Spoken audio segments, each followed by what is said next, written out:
Hello, welcome to another episode of In the Trenches with Gang Green. I'm your host, Bubbs. Today is Monday, November 11th. This is episode 424 of the In the Trenches with Gang Green podcast. I thank you, as always, for joining me. It's another Monday, and it's another Monday recapping, or I guess digesting another pathetic New York Jets performance, as they fell, of course, 31-6 yesterday against the Arizona Cardinals to fall to 3-7 on the season, falling to 1-5 on the road. By the way, still have 3 road games left this year, so feels like we're at rock bottom, but it feels like things still might get worse because somehow, some way, right, that New England Patriots loss felt like it was rock bottom. And then yesterday felt like it got even lower. And when you just keep thinking that things can't get any worse, they somehow continue to get worse because it's the Jets, and that's what they do to all of us. So today, going to have some more takeaways from yesterday and just talk about some things that have taken place yesterday, some social media nonsense from some of the players, where this team currently stands, the culture, all that stuff. We've talked a lot about some of this, but kind of break it down a little bit here some more. And then over the next couple weeks here, maybe even this week, I'll probably have some more episodes up breaking down some early general manager candidates, some early coaching candidates for next year, because at this point, as we did a couple weeks ago when they lost to New England, we talked about very briefly some potential coaching candidates that the New York Jets could look at.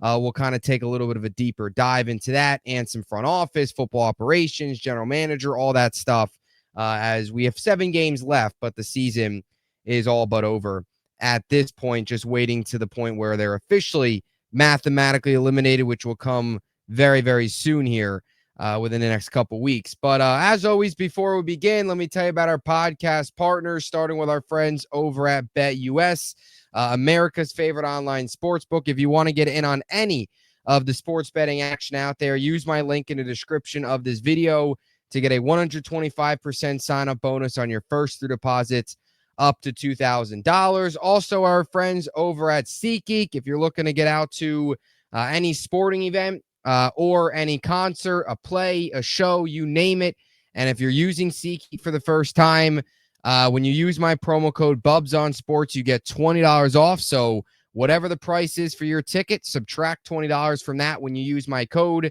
and get yourself out to some great events. Bubs on Sports, once again, at checkout, $20 off. And also our friends over at Huga House just released some couple new awesome hats last week that are going very fast. So if you want to get your hands on one of those, make sure to head on over there quickly. If you want to get any of their awesome collection of hats, you see me wearing them all the time on the podcast, use my promo code BUBS for 15% off any purchase and get yourself some Huga House swag. So now on to today's podcast, episode 424. For those tuning in on YouTube, make sure to please like and subscribe. As always, appreciate all of the support. So yesterday was another disaster. We all know that. It was a typical Jets loss. You have extra time to repair. You're going out west. Those two things are not good, especially when you mix those two things together, when you have extra time to repair and you're going out west at the same time. That is a recipe for disaster. And I want to just give you some numbers from yesterday's loss just to really show you how bad it was. The 31-6 score, unfortunately, does not tell the whole story of this game, and unfortunately does not tell the whole story of this season, because the problems run much deeper than the results that we see on the field week in and week out. They are much more internal fire. There is a large internal fire that is raging inside of this building right now. And the Jets, like Woody Johnson and everybody else, is like that meme of I forget what it was, sitting in the table with the fire and saying, "This is fine." That's the Jets right now. Like, everybody's like, "Oh, this is okay. This is all right. Don't worry. We're 3-7. Rodgers said it yesterday, right?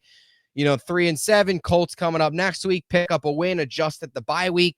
Just like everything's okay if they beat the Colts next week. Everything's solved. Just like there was some people out there, the Jets themselves thought one good half of football against the Houston Texans, a banged-up Houston Texans team, would save the season. And by the way, you saw what the Houston Texans did last night finding a way to lose to Jared Goff and the Detroit Lions when he threw 5 interceptions. Now, the Lions have been great, but when you lose to a quarterback that throws 5 interceptions, that is a brutal way to lose a game on primetime. So either way, last week clearly was nothing, but that's what the Jets will do. They'll find a way, as they always do. They will find a way here to win meaningless games down the stretch. They'll probably beat the Colts on Sunday. They'll find a way to get to 6-7 wins, finish the season at 7-10 for the third year in a row, because why not? And they'll blow up their draft positioning, and they'll not be bad enough to get a quarterback, and they'll find themselves in this position they're in every year where they're not mediocrity. Being mediocre is the worst place to be. You're not bad enough to get a high draft pick, but you're not good enough to make the playoffs. So you find yourself at 7-10, and you'll probably find yourself in a situation where you need a bridge quarterback next year, all that nonsense. So we'll see if the Jets actually here tank and really blow this thing up, and the wheels really fall off of this thing, where they only finish maybe with 4 wins. I doubt that happens because that's not what the Jets do. When they play meaningful football in December, they don't win. But when they play meaningless football in December, they find ways to win. That's what they've been doing now for years, and that's why they haven't made the playoffs since the 2009, and again, obviously, 2010 season, those back-to-back years since that point, longest drought, of course, in the 4 major sports. But kind of went on a tangent there. Back to yesterday's game, just some numbers that run much deeper than just the score of losing by 26, 31-6, losing a game where Arizona rushed for 147 yards, which we knew going into this game was going to be a problem for the Jets, and sure enough, the Jets were not ready. Just a couple things here. 20 missed tackles yesterday by this New York Jets team, which is tied for the most missed tackles in a game this season. And I find this stat not only frustrating, but I also kind of find it funny because the team that they are tied with is themselves, who missed 20 tackles in week 1 against the San Francisco 49ers. So 2 times this year has a team missed 20 tackles in a game. The New York Jets yesterday in week 10, and 9 weeks earlier, the New York Jets in week 1 when they got blown out by the San Francisco 49ers. Jordan Mason had a huge game.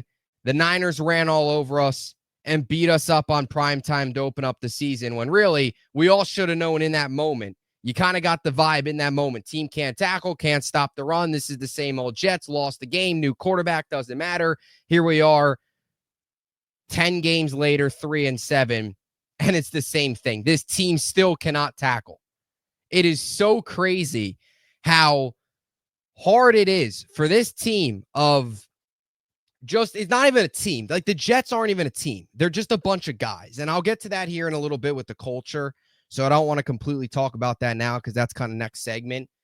But this group of players, that's what they are. They're not a team. They're a group of players that plays for the name on the back of their jersey, not the name on the front. This group of players, it's so crazy to me how they cannot grasp the simplest football concept there is: tackling. Like, it's crazy how incompetent you have to be as an organization, top down, from coaching to the players, to have these struggles week in and week out of tackling. Simple stuff.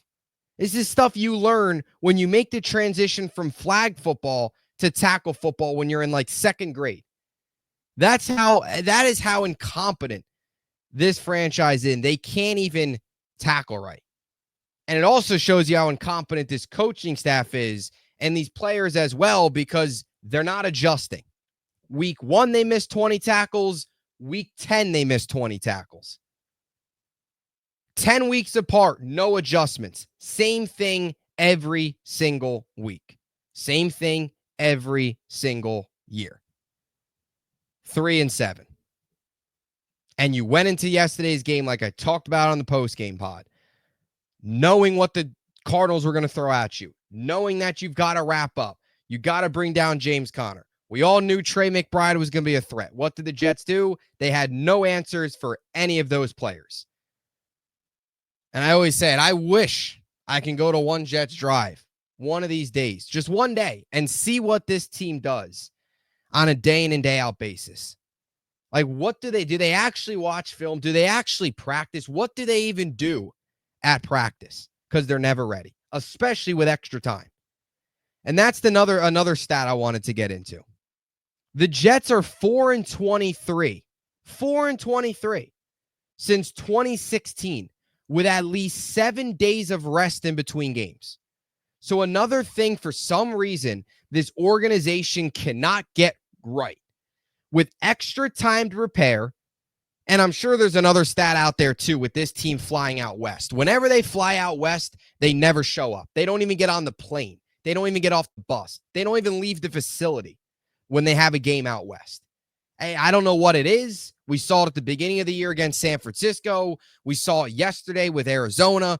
Whatever it is about this team going across the country, they just cannot do it. It's very, a lot of this stuff, it's hard to wrap your mind around how incompetent you can be to have all these problems just pile up. But again, it is the Jets, and this is just the way they do things. But 4-23 since 2016 with 7 days of rest in between games. 4-23. I mean, how?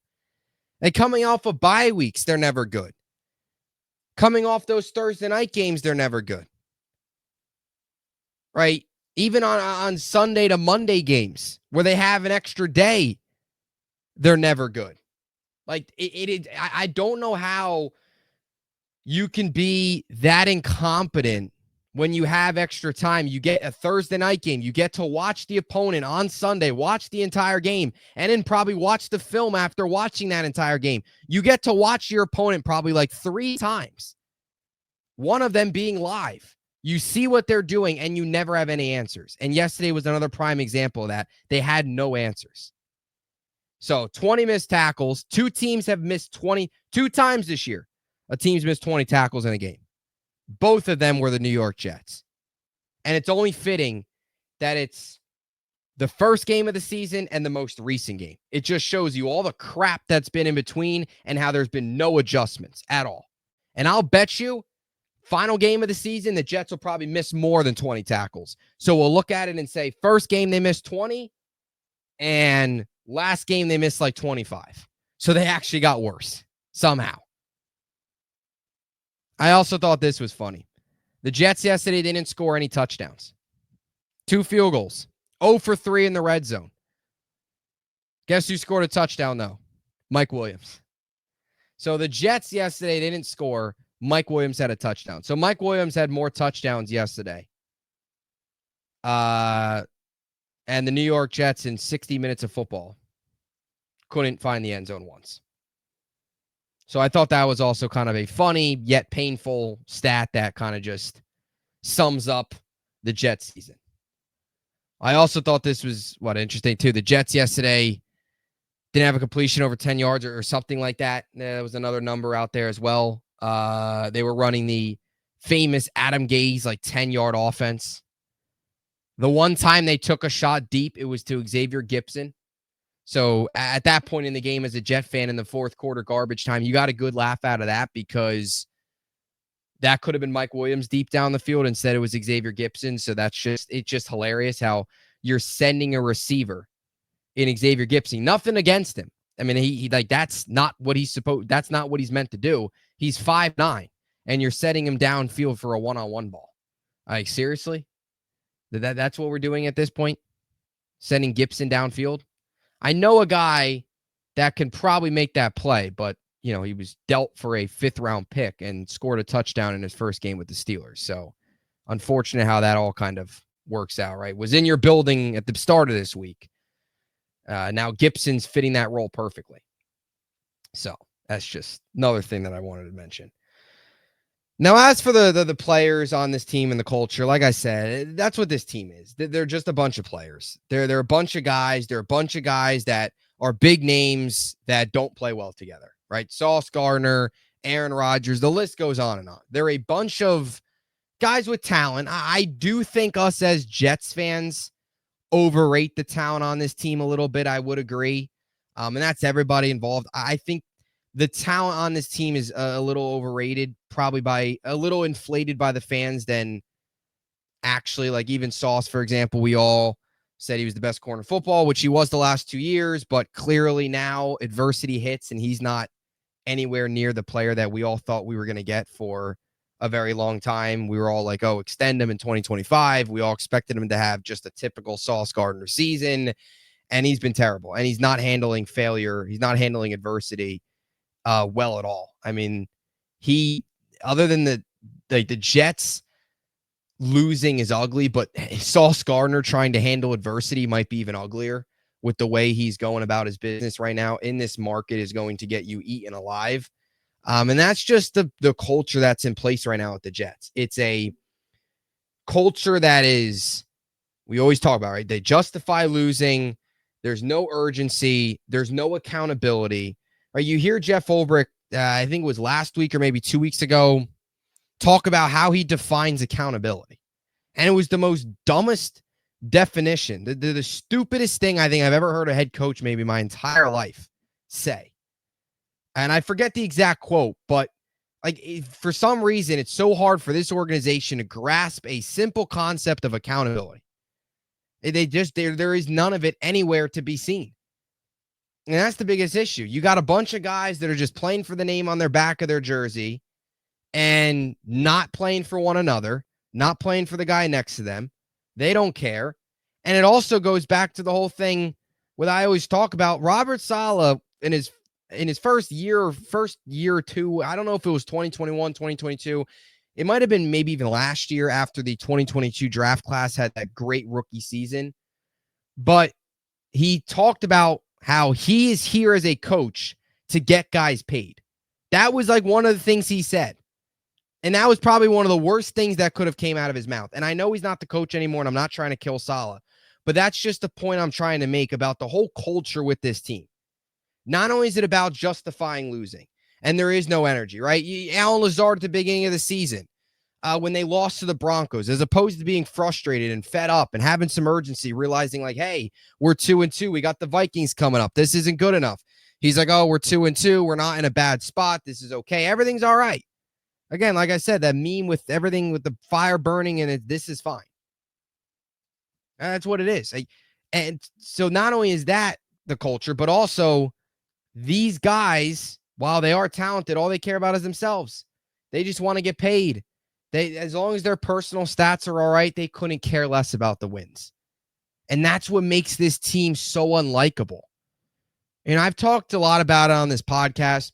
You go back to the 2016 team, that team was very unlikable, but I still say it. I think this team's much more unlikable. And I just think this team, too, in terms of worst Jets teams in history, is got to be right up there. Worst season in Jets history is got to be right up there just because of the expectations.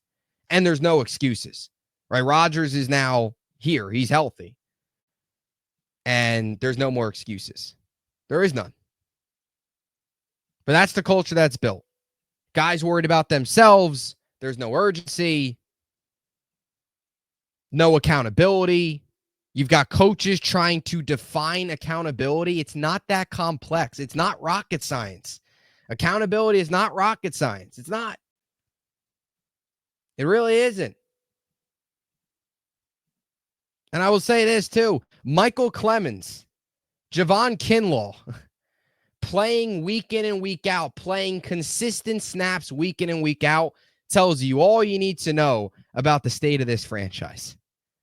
Those two guys should not be anywhere near a football field, and yet they are playing big roles on the Jets defensive line. And that falls on the general manager of this team, who got rid of Quentin Jefferson, who, by the way, went to the division rival Buffalo Bills this week, right? Got released by the Browns, went to Buffalo, had a sack yesterday. Letting go JFM for nothing. So you can bring in Hassan Reddick, who does not care. Reddick is only here to try and give other teams a positive image that he can still play at a high level. He got this contract situation figured out. He's just worried about his own personal stats, own personal numbers. He's just, give me a couple sacks, finish the season with maybe 4 or 5 sacks, show everybody that I can still play, and he'll be elsewhere in the offseason, as he should. I wouldn't even brought him back. I would have had him sit out, but Woody Johnson, being the stupid owner that he is, stepped in, started to meddle, and panicked and brought in Hassan Reddick when the season was already over. Just like he brought in Devontae Adams when the season was already over. Stepped in and didn't tell anybody about firing Robert Saleh.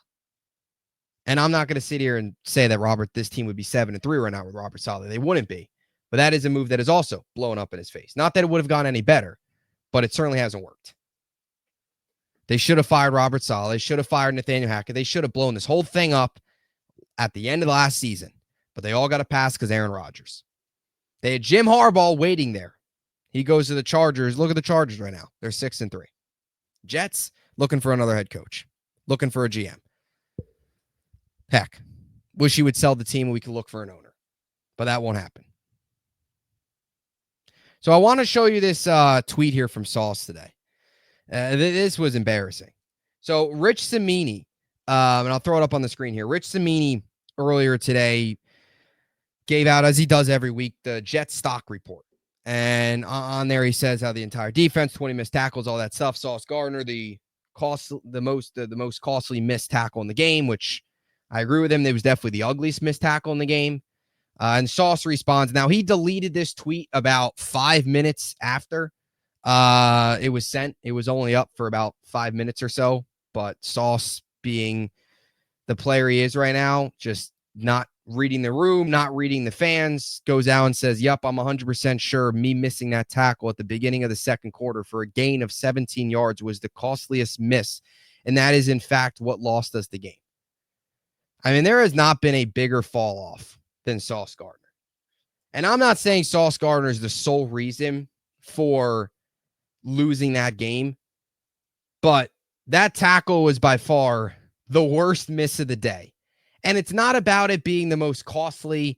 It's not about it being what lost you the game. You just don't tweet something out like that a day after the game when you're 3-7 and Sauce himself is not playing anywhere near the level he should be playing at this season. Like, I'm so sick of Sauce Gardner. I really am. And I can't believe I'm saying that, because this was a guy that was very likable, 2 All-Pros in a row, was phenomenal the first 2 seasons. And whatever it is this year is struggling. And it's not just that he's struggling, but he's standing up there at the podium. He in an interview last week, right? He says he doesn't think he's playing that bad. He doesn't think he's having a bad year. Are you kidding me? You're playing terrible. You're awful right now. Enough of the golf videos. Enough of you going out there and golfing and all that nonsense. Posting that all on Twitter. Oh, look at me. Focus on football. Focus on holding yourself accountable. Learn how to handle adversity. Because you've done nothing. You've done nothing in this league. Nothing. Other than be a part of a team that has had 3 straight losing seasons while you've been with them. And to put stuff out there, Sauce, like he's achieved a whole lot in this league. Like he's a 10-year veteran. That is great. You've done nothing. Again, he's got his individual accolades. Oh, the All-Pro, the Pro Bowls. That's great. Not a team guy. And the first sense of accountability for Sauce Gardner is ugly. Accountability, there is none. Adversity, there is none. Or adversity, he's not handling it well. Adversity right now is eating him alive. And crap like that on social media, tweeting stuff out like this and then deleting it is going to kill you in this market, especially with this fan base who has been starving for success. And you've got one of your bigger name players tweeting out like he doesn't even care. Like he doesn't even care. Oh, I missed a tackle. Oh, well. Doesn't matter. Says it last week. Oh, I don't think I'm playing that bad. You're a cornerback, and you haven't had an interception in 2 years. The last interception Sauce Gardner had was the Week 9 game against the Buffalo Bills when the Jets beat them 6-3. I was actually in the Jets beat them to get to 6-3 in that game. I was actually in the building that day. That was the last interception Sauce Gardner had. So he's overrated. He doesn't get any interceptions. Not that interceptions are the end all be all, but like even that too is just he can't tackle. He's dropped a couple picks this year. He's done nothing well this season. Nothing. And yesterday was another example. Gets completely ragdolled by a tight end. Just pathetic. And then goes on to social media. It's okay. Don't worry. That wasn't on me. Yesterday wasn't on me. It's okay. I missed the tackle. Just doesn't care. I trade him. I said it. I've said it a couple weeks ago. I say it again. I would trade Sauce Gardner the minute this season ends. And I'm not comparing him to Jamal Adams. But when you look at how this rebuild started, it kicked off by trading Jamal Adams. To kickstart this next rebuild, you could look to trade Sauce Gardner and get a haul back for him. If a team comes calling and says, here's a first-round pick, you 100% pick up the phone, answer it, and agree to that deal. There is, and I talked about this earlier, there is not many guys in this roster right now that are untouchable in my eyes. There aren't. There are not a lot of guys. Sauce Gardner being one of them. If he's going to continue to act like this and be this guy that's all about himself, I would trade him in a heartbeat. Because guys like him will never win in the NFL. They just won't. And that's why the Jets are where they are. And all they care about is personal accolades, not team success. So, that's it. Go enjoy golfing, Sauce. Or Ahmad. Shouldn't even be called Sauce because he's that garbage right now. So, that's just where you look at this team. And then Quincy Williams also had an Instagram post earlier today, which I read and didn't really like it.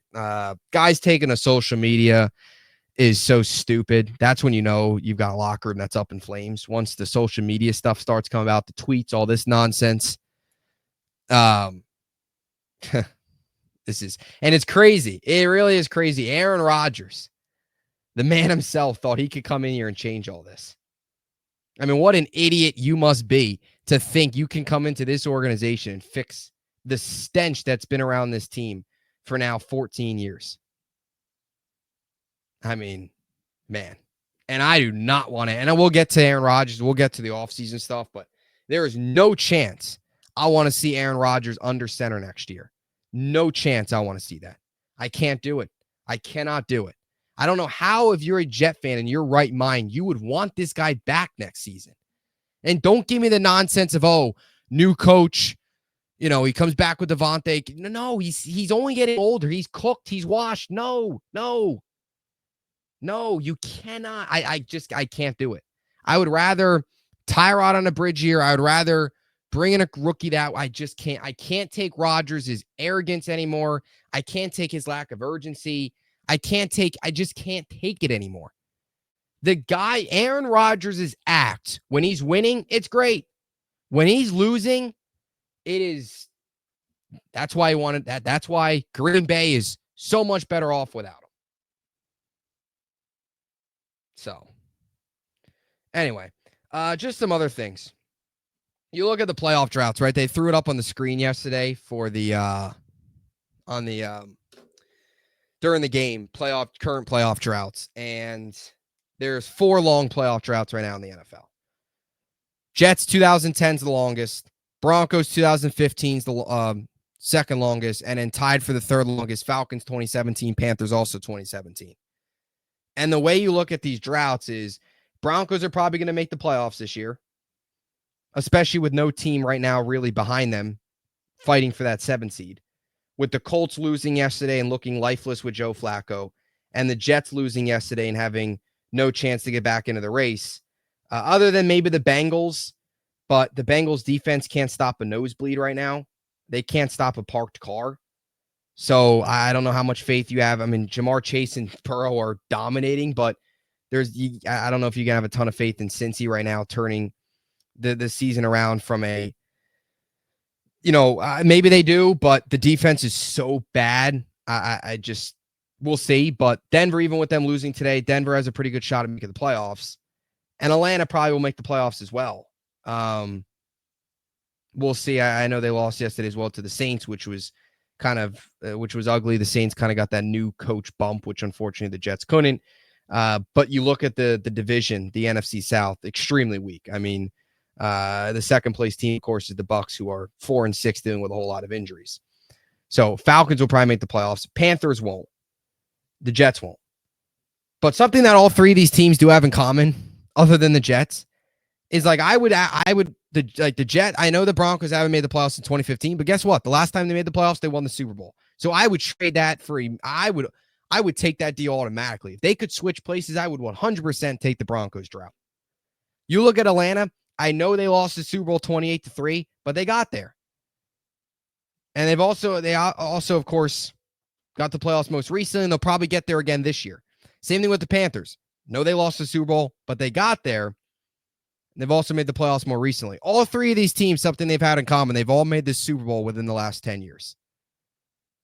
Now, Broncos are the only team to win one. But when you look at the Jets, they haven't made the Super Bowl since 1969. They haven't made a playoff game since 2010. The Jets haven't won the division. Hear this. They haven't won the division, the Jets. Because those 2009, 2010 teams, of course, both finished second in the division. They have not won a division since 2002. They haven't had a home playoff game since 2002. I mean, that is crazy. It has been 20 plus years since the last time this team has won a division and had a home playoff game. It is wild. Wild. I also want to throw this out there too. I found this interesting today, just looking at the records. Joe Douglas, by the way, because I still see people on Twitter and stuff like that. There's still Jets fans out there that are like, "Oh, bring JD back," which I don't understand why anybody would want to do that. You've got to blow this thing up. I find it funny though. You look at Joe Douglas's record, now worse than McCagnon, now worse than John Idzik, which is not good company to be. Historically, Joe Douglas's record's one of the worst, not just in Jets history, but one of the worst general manager records in NFL history. This guy signed a 6-year contract, and in 6 years, he's won 30 games. He is 30-63. He will finish. The Jets have 7 games left. Joe Douglas will finish with 100 games under his belt as a Jets general manager. So we'll see where he's at once the 7 games are done. And like I said, I would do him a favor now and just fire him. Like Saleh did, finding a job now in Green Bay, or finding at least a role for the rest of the season in Green Bay as an offensive consultant. At least if you fire, you actually help Douglas out. He's a lame duck. He's not doing anything right now. At least fire him and give him a 2-month head start on trying to find his job for next year. But what I found crazy, and I haven't actually noticed this. Well, I've noticed it, but I haven't given it like the thought. Douglas's best season win percentage wise as a general manager came in 2019. He had a 430. The Jets had a 438 winning percentage that year. And 2019. And what makes that so sad is that was nothing to do with Joe Douglas. That was all McCagnon. I'm not praising McCagnon. McCagnon was a disaster. But that's the sad part. 7-9 was his best season as the general manager. Even though they spent the $100 million before they hired him, of course, in May. They did that backwards. Only the Jets do that. And that was his best year. That's crazy. It's crazy. Since that point, 2-14, 4-13, back-to-back 7-10, which is a 4-12 winning percentage. And this year, who the heck knows they finish? Probably 6 to 7 wins, because they'll find a way to tank their draft stock. They won't tank properly. It's what the Jets always do. But right now, 300 winning percentage this year. So if this keeps up, I mean, geez, you could be in for another. I mean, I don't know if they'll be that bad, but could they be in for another 4-13 season? I don't think they'll. I think they're gonna be. I think they're gonna find a way to probably beat Indy. They'll probably beat Jacksonville. They'll probably like split against Miami. That's like 6 wins there. They'll find a way to tank the draft stock as they always do. So they probably won't be 4-13, which is a 235 winning percentage. My God, if they lose, if they go 1-6, that's 4-13. That's another 6 losses. He would finish 31-69. I mean, that is crazy. Crazy. And if they lose out, he's 30-70. 100 games, and that's losing 70% of your game. I mean, that is just, it's actually mind-boggling. It's hard to be that bad at your job. And to say, hey, look, well, he's brought in a good talent, 22 draft class. Well, here's how I go against that. He hired Robert Saleh, who hired a terrible coaching staff. He drafted Zach Wilson. He has been awful in free agency. So there's a lot more bad than there is good. And by the way, just look at his record. It's a results-driven business. 6 years contract up at the end of the year. Something else. Douglas was coined when he got here as the offensive line guru. 6 years and we still can't get the offensive line right. We're still talking about the left tackle position. I'd start Olu the rest of the year, but Tyron Smith, the 1-year Band-Aid, has blown up in their face. And the offensive line, look, hasn't been as bad as it is in past years, but it's just funny how he started his first pick. His first pick as a general manager was a left tackle. 2020. We are now in 2024, and we're still having problems with the left tackle. I mean, it's almost like the 20 missed tackles in game 1 and 20 missed tackles here in game 10. It's like you start bad, and they're still bad. There's no improvement. There's no adjustment. That's how the Jets roll. So that'll do it. Another episode of In the Trenches with Gang Green in the books. We'll be back the rest of this week with a lot more content. I'll probably work my way down. I'll probably start at the top and just work my way down, starting here with, I'll probably go general manager options first. Take a look. Of course, we'll take a much more deeper and more much deeper dive into everything from a general manager, head coaching perspective once the clocks hit triple zeros on this season and the New York Jets walk off the field at MetLife Stadium in Week 18 against the Miami Dolphins. Hopefully tank purposes with maybe only 4 wins so they can get into position to get a high draft pick, because at this point we've all got to be all aboard the tank train and hope this team really blows up and they get a potential top 5 pick. But we'll at that point, once they start the interviews, we'll do the offseason preview. Of course, we'll take a much deeper look into options and all that. We'll see kind of who comes available. But over the next week or so, 2 weeks, especially during the bye week, we'll kind of take a look at some early offseason planning for this Jets team. Take a look at some names to look at early here. Now, of course, a lot can change. Like I said, there's guys that might get fired that come available, guys that you think might be available that aren't. So a lot changes, but we'll take an early look over the next couple weeks into the bye week, because that's what we do here in November with Jets fans. We look ahead to January in the coaching cycle. And then, of course, we look ahead to April and the NFL draft. And we'll look ahead till March, free agency. It's about all we're good for. The offseason. This is our offseason. And people don't realize that. The Jets offseason is the regular season for the rest of the NFL. Now, the Jets' regular season is the offseason. That's when things really start happening. So that'll do it. We'll talk to you guys soon. As always, appreciate the support. And, talk to you soon.